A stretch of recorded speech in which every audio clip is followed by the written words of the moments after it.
Good morning, good morning, good morning. It is 6:40 a.m., Tuesday, July 3rd, 2023. On this day in history, North America was pregnant with a new country, ready to burst. I am the Wolfman, and I have had an interesting experience this past weekend. And so, based on that experience, I'm doing a course, and I'm going to call the course the Wolfman Method.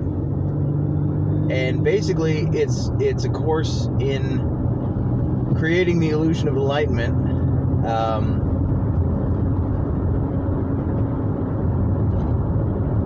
So, let me explain how I got here. When I was in high school, and in the few years right after high school, I was meditating a lot. I've never been the most disciplined person, and I don't think that that's necessary for me. I don't think that it would be, it's not in my nature to be disciplined. In the military sense of I get up at 6 a.m. and by 6:03 my teeth are brushed. It's not like I am more efficient and I get more done, and the things that I get done are higher quality if there's a little bit more looseness to what I do. That's just part of my nature, so that's fine. Discipline is great, but how much discipline do you want? Because it's not zero and it's not 100%. There's a happy place for everybody, and I'm not built to be robotic in my discipline. Like machine precision is not for me. So I'm not saying that I'm totally undisciplined. That's neither here nor there. The point is I meditated, but I didn't really understand where all of this was going. I didn't have a goal. I didn't have the same goal in mind. I was really into martial arts back then. And so I'd come across some martial arts books that had a lot to do with like chi and energy, and they had meditations in them that would go along with how you breathe and how you move your energy in order to try to put some energy into your fist or your foot, beyond the physical. And so that was where a lot of my meditation practice was coming from. And then I'd also read this book called The Falun Gong. I believe it's spelled F-A-L-L-U-N space G-O-N-G, and the version, you can find a version of that book online. It's not the same as the version that I had. My brother had brought a paperback back from Japan of this book, and the teachings were slightly different than what you can find online, but a lot of the meditation came from that as well. So I've meditated for maybe two or 4 years, a couple years in high school and a couple years right out of high school, and then my practice kind of just fell off. So come back to when I was around 30, I began to really want to start meditating again. I'd been seeking for truth the whole time, but other things had a higher priority than the search for truth. From when I was like 22 to 28, there was a lot of things going on, just living life, playing the game of life, and I was caught up in it, and the search for truth kind of took a back burner. But around 28 to 30, somewhere in there, I started searching again, and then around 30, I started searching, as my primary function again. And then around 30, I started meditating again, and my meditation practice has evolved, and again, it hasn't been, regimented. There have been months that went by that I didn't meditate. There have been months that I didn't miss a day. There were times when I was meditating 20 minutes a day, or 20 minutes twice a day. But at this point, it's gotten to the point where ideally, given my nature of not being like perfectly regimented, the idea is to meditate an hour a day, and then I've gone through different styles of meditation. I've got a mantra, so I do, like, it's not TM, transcendental meditation, like the actual school. I haven't done the initiation for that or whatever, but I do an eyes closed mantra meditation, which my understanding is that's basically the same way that they do it in TM. But my mantra came to me in a dream. It didn't come through the TM system. And then I do, I practiced following your breath, just because I feel like if I was going to teach meditation, that was going to be the way that people seem to want to meditate these days. So I should have some experience with following your breath. But the one that I do now, for the most part, ideally an hour a day, is called just sitting. And it's not much more than what it sounds like. You just sit for an hour. But I will get into the instructions on that on a later video, because this is the first video in the Wolfman Method.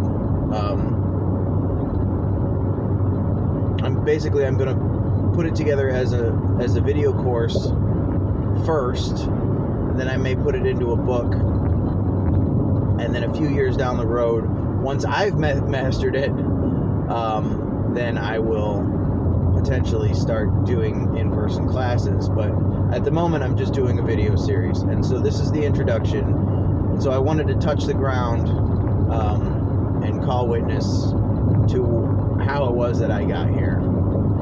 And so Sunday, I got up to meditate, and I've never paid too much attention to the posture. I did with the Kung Fu meditations back in the day. The posture was a big part of it. But in my second life as a meditator, I haven't paid too much attention to posture. I've sort of listened to all the different theories that are out there, and the people that say, whatever feels comfortable is good enough. Some people are like, you meditate in this posture. The posture is the meditation. And some people are like, whatever feels comfortable, it helps you get your mind where you're trying to go. That has made more sense to me. So that's what I've been doing. I've just been sitting in an armchair when I do my meditations for the most part.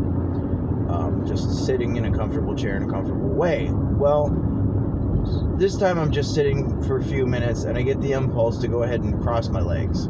So I'm still in an armchair, but I get into more of what you would imagine, a traditional meditation pose for sitting would look like.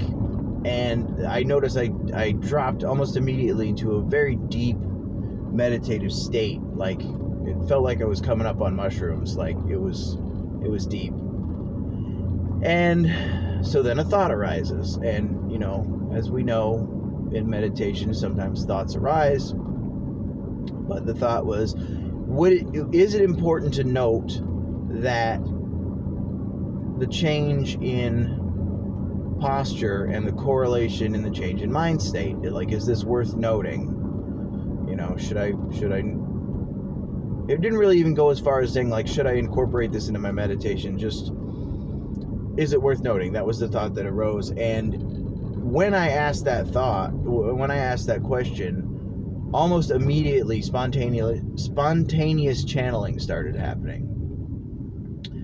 And I won't go into the whole thing of what happened, but basically I channeled this entire course. It's 6 classes, and the point of, and it's my method. It's my method for getting enlightened, for creating the illusion of enlightenment, which I will get into a minute why I call it the illusion of enlightenment. And it's the method that's going to work for me, but I have been assured that there's about a 1/12 of people that are similar enough to me that they can use this method as their path to enlightenment as well. And so if it resonates with you, you're part of that 12th, more than likely. and you can follow this path if you like. So what it's going to be is one class on, like today is the introduction, and I'm going to explain what enlightenment is, what alignment is, a little bit about what you are, what I am, and that should be enough that you can understand why you will want to do the method if you want to do the method, like what the point of the method is. You kind of need to know what enlightenment is, what alignment is, and what you are as a being. So that's all I'm going over in this class, and then in the next video I will explain how to just sit. It's people want the explanation. It's pretty simple, but I will explain how to just sit, and then after that is just standing. After that is allowing channeled speech, which is something that you can do after you've learned to just sit. And then after that is allowing channeled movement, which is something that you can do after you've learned to just stand. And then after you've learned all four of those things, the fifth class is blending channeled speech and channeled movement. And then the final class is just existing, which is something that you can do after you can do it along the entire course,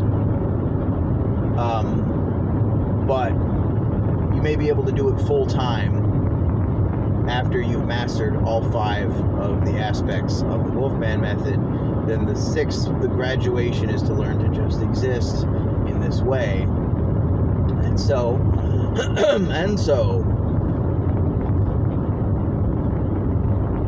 So that's what the following videos will be. This video will explain what enlightenment is. Enlightenment is an illusion, okay? But it's no less important for being an illusion. It's just that this, like, the Buddha got enlightened, and he was enlightened, until his death, and we assume he's enlightened still today.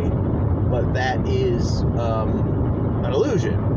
In the same way, and I'm sure you've possibly heard this analogy before, but if you take a lit cigarette at night and you spin it in a circle, what you will see is a fiery circle.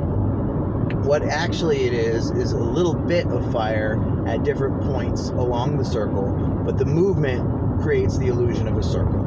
In the same way, enlightenment is nothing but alignment in the moment. So you get aligned in a moment, and as we progress down the path, maybe you just have a couple seconds of alignment. Everybody gets alignment every once in a while, even a broken clock, right? But if you manage to get aligned, and then you spend more time in alignment, you spend maybe 20 minutes in alignment, and then hours, maybe you have a whole day where you're in alignment, maybe you have weeks, and then something happens and it brings you down. But what this illusion of enlightenment would be is if you manage to get into alignment and stay in alignment for the rest of your incarnation and potentially beyond, then from the outside and possibly even from the inside, this is going to create the illusion of enlightenment. But really all it is alignment in the moment that is consistent. It doesn't have any breaks in it. So then what is alignment? Okay, so alignment is going to be more easily understood if we talk about what we are as beings first. Okay, so there's a danger of creating an illusion of separation when we're talking about what we are as beings, because I'm going to talk about 3 portions of ourselves, the 3 aspects of ourselves, but it's just like the Trinity. It's all one being, but it's easier to talk about in 3 parts. So when I sit down to just sit, there is the part of me that is, commonly referred to as the ego. This is meant to be mostly a receiver. In the context of alignment, if you want to be in alignment, that part should just be receiving transmission from the transmitter. But again, the transmission, the transmitter, and the receiver are all one. They're all one being. And so there's a part of you that is a transmitter, there is a part of you that is a receiver, and there is a part of you that is the transmission. And alignment is what happens when the transmitter is mostly transmitting and the transmission is flowing and the receiver is mostly receiving. Now, even when the receiver is in receptive mode, sometimes the receiver will have an objection or a question. This can come up without creating any discord or knocking the alignment off. But the way it's experienced for me and for the 12th of people that are similar enough to me is going to be, the question comes up internally and then it is received by the receiver in the same way. So it comes from the receiver, but it is also received by the receiver. So there's a transmission, a divine transmission coming through, and then you also have your questions come up, and those are received the same way the divine transmission is received. And we'll get into all that in channeled speech in a later video. But what alignment is I don't want to say when the receiver is completely passive, because it does come up with questions and objections, but it's when the receiver is mostly passive and the transmitter is mostly transmitting and the transmission is flowing. And all of these three things are not separate, they're one being transmitting to itself, a transmission that is itself. And when it's all in alignment and it's humming along, that's what alignment is. And so the only other thing that I would like to say about it is, for me at least, there was an image of going through my normal life with my hands on the wheel, the small part of me that is the receiver, with my hands on the wheel. And then when I started to feel like I had gone passive and I was receiving transmission, the image changed. I'm still sitting in the driver's seat, but now there's a very gentle force guiding the vehicle, like an autopilot, and my hands are in my lap and my feet are not on the pedals. And like for a little while it was like I'm hovering over the controls, but that's taking more energy than necessary. And then eventually my hands were in my lap and I was relaxed and I was just allowing the car to drive itself. And this is alignment. But the thing, so that's basically it. That's the introduction. We will get into we will get into just sitting tomorrow. Hopefully I will do a video on just sitting and how to just sit. And